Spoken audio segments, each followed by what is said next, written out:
Concernant les Amish, est-ce que vous pensez que c'est un rempart contre justement tous ces vices du capitalisme, et est-ce que c'est pas un retour à la communauté de l'être?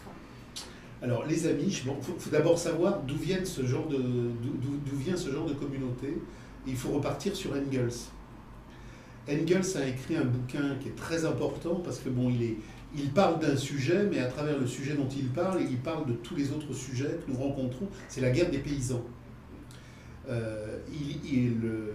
Dans les premières restructurations de la crise de la rente foncière et dans le cadre des premiers mouvements de capitalisation, on a eu un mouvement de capitalisation très fort en Italie du Nord, on l'a eu dans ce qui sont devenus ensuite les Pays-Bas, et on l'avait aussi en Allemagne, qui était très en avance sur le développement historique. Et donc, il y a eu une gigantesque crise sociale et institutionnelle en Allemagne qui a produit la fameuse guerre des paysans avec le mouvement anabaptiste. On a des mouvements radicaux, insurrectionnels de paysans qui viennent du catholicisme tout au long du Moyen-Âge, mais le mouvement anabaptiste est un mouvement insurrectionnel paysan qui sort du protestantisme. Et donc, il faut imaginer qu'à l'époque, l'Allemagne est à feu et à sang, et que vous avez des armées paysannes de dizaines et de dizaines de milliers de paysans en armes, qui veulent restaurer le royaume du Christ sur la terre, qui veulent abolir l'argent, qui veulent détruire l'État et retrouver la communauté. C'est le même moment où Luther se met en mouvement avec les princes et avec la bourgeoisie allemande pour restructurer la religion en Allemagne et donner, grâce au luthérianisme, un développement religieux autonome à l'Allemagne. Et il y a donc crise religieuse, crise sociale, et dans ce cadre-là, l'insurrection anabaptiste va être écrasée. Mais l'insurrection anabaptiste va être écrasée, et au sortir de l'écrasement militaire de cet incendie social, on va voir plein de petits groupes anabaptistes, péri-anabaptistes, abandonner la lutte sociale et se convertir à la communauté isolée en retrait. Et en particulier, les Amish sont un de ces courants qui, à partir des Pays-Bas hollandais, ont migré en Amérique. Donc c'est un courant anabaptiste pacifique, résiduel, qui est resté sur l'idée de la communauté, mais en lui retirant toute sa trajectoire incendiaire et révolutionnaire. Et donc, quelque part, ce sont des communautés du temps arrêté. Donc, on a, dans différentes régions, il n'y a pas que les Amish, il y a d'autres sectes. Vous avez des gens qui n'ont pas l'électricité, qui circulent en calèche, et qui sont un temps arrêté. Mais ce n'est pas la communauté. Et ces communautés sont pleines d'aliénation. Mais ils ont l'air heureux ensemble. Oui, ils ont l'air. Ils sont beaucoup moins malades. Du capital. Ils sont beaucoup moins malades du capital, puisqu'ils ont créé un capital archaïque. Ah. Ils sont, si vous voulez, ils sont en circuit fermé, tout en étant relativement à la périphérie, en un peu de circuit ouvert, et ils se sont arrêtés. Mais c'est une illusion. Quelque part, sous une autre forme, ça reproduit ce que Marx critiquait chez les socialistes utopiques, les phalanstères, c'est-à-dire que, ou ce que nous, on a connu avec les départs au Larzac, avec les communautés hippies.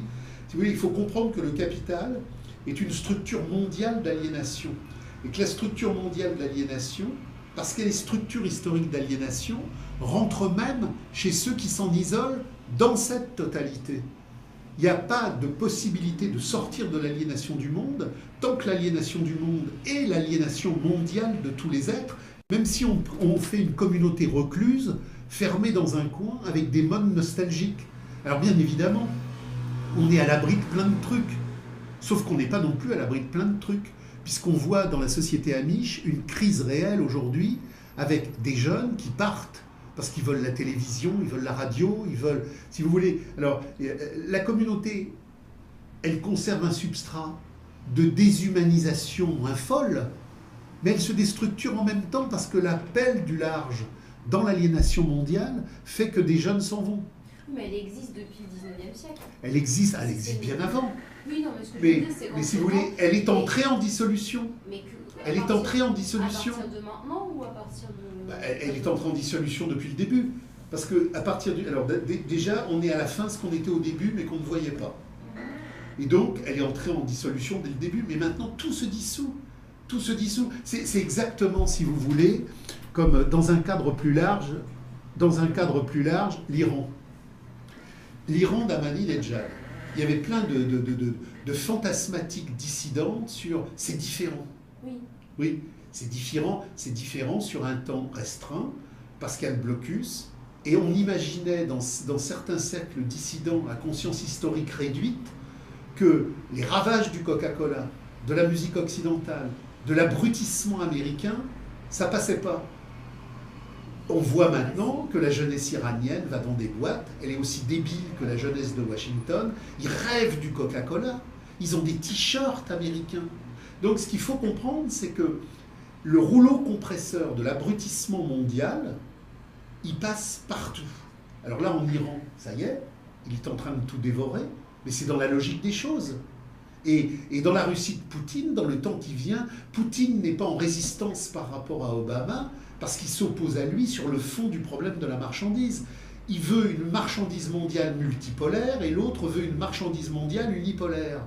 Mais au fur et à mesure que la Russie va se moderniser, elle va devenir de plus en plus ressemblante à l'Amérique. La Russie d'aujourd'hui n'est pas différente de l'Amérique parce qu'il y aurait quelque chose de spécifique. Il y a quelque chose de spécifique qui est dû à l'histoire, c'est parce que le capitalisme d'État soviétique a congelé la Russie. Et elle s'éveille de sa grande glaciation. Elle a donc du retard mental et du retard social. Mais la marchandise, les supermarchés, la musique, Internet, l'américanisation, disait Debord, est la voie universelle de notre servitude à venir. Nous sommes tous en train de devenir des abrutis américains. Le problème, c'est le temps. Le problème, c'est le temps. Et on peut imaginer, s'il n'y avait pas la crise terminale là, que dans 30 ans, même le wahhabisme le plus hermétique va claquer. La dialectique du capital est en avant. Tout va péter. Alors, là où il y a un truc marrant, c'est que l'ordre américain, à travers ses services, a fait renaître l'islam pour bloquer ces sociétés-là. Mais même en les bloquant, elles se débloquent. Parce que le poids de la marchandise débloque tout. Engels avait une formule incroyable, il disait ce n'est pas... je reprends la formule, mais sans la mémoriser exactement, il disait ce qui a fait péter les châteaux forts des seigneurs, ce ne sont pas les bombardes, c'est la dialectique de la marchandise. Et la dialectique de la marchandise va faire péter tous les murs, toutes les forteresses. Parce qu'il y a une force historique que l'on ne peut pas arrêter et qui est inarrêtable, c'est la marchandise. Ce qui l'arrête, c'est le moment où, ayant conquis la totalité du monde, elle s'auto-invalide parce qu'elle ne peut plus faire fonctionner son fonctionnement. Mais tout système s'opposant à la marchandise, du point de vue de l'avant la marchandise, est condamné à mort. La marchandise est la loi de l'histoire, elle devient la religion mondiale des êtres asservis. Donc il ne faut pas se dire, on va arrêter ça. Non, ça va arriver.